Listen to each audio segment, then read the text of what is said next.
আছে, একটা কেক আছে। কে খাবে, কে খাবে, কে খাবে? তুমি শুয়ে পড়েছো ওখানে নোংরার মধ্যে? কেক খাবে তুমি? ওঠো তাহলে, তাড়াতাড়ি ছুটে ছুটে এসো।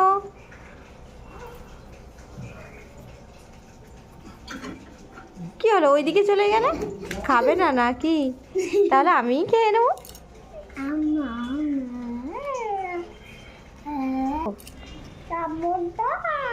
চামচ নেবে? দিচ্ছি, এ নাও, ধরো চামচ। খুলে দেবো? এই নাও, খুলে দিয়েছি। কি করছো? চামচ উল্টো করে ধরেছো। চামচটা সোজা করে ধরতে পারছো না? নাও, খাও।